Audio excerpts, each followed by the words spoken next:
গণ অভ্যুত্থানের বিজয় গাথায় সোনালী অধ্যায় পাঠ্যপুস্তকে অন্তর্ভুক্ত করতে একটি কারিগরি কমিটি গঠন করার কথা জানিয়েছেন শিক্ষা উপদেষ্টা ওয়াহিদউদ্দিন মাহমুদ। দ্রুত পাঠ্যপুস্তক প্রণয়ন করায় ২০২৫ সালের বইয়ে কিছু ভুল ত্রুটি থাকবে বলেও জানান তিনি।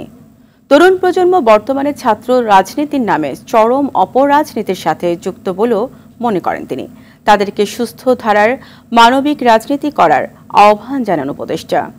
মাইদুর রহমান রুবেল জানাচ্ছেন বাকিটা।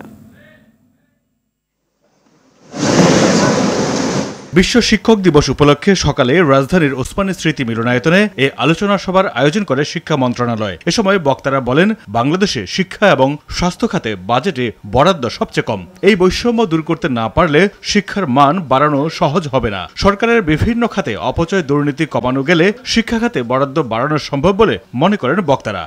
তিনি যখন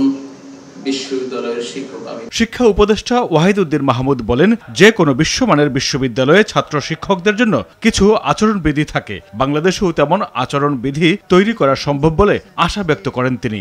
শিক্ষা প্রতিষ্ঠানে অপরাজনীতি বন্ধ প্রয়োজন বলেও মনে করেন এই উপদেষ্টা। একটা সমস্যা হলো যে এখনকার তরুণ প্রজন্ম ছাত্র রাজনীতির নামে চরম অপরাজনীতি, দুর্বৃত্তায়ন এবং দখলদারির ছাত্র রাজনীতির সঙ্গেই শুধু পরিচিত।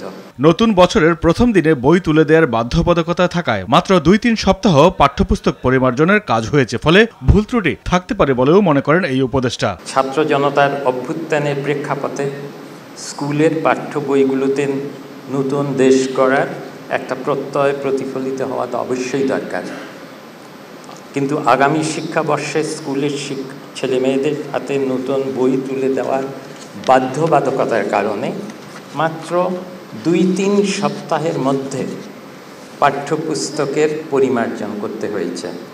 তাতে হয়তো কিছু ভুলভ্রান্তি থেকে যাবে।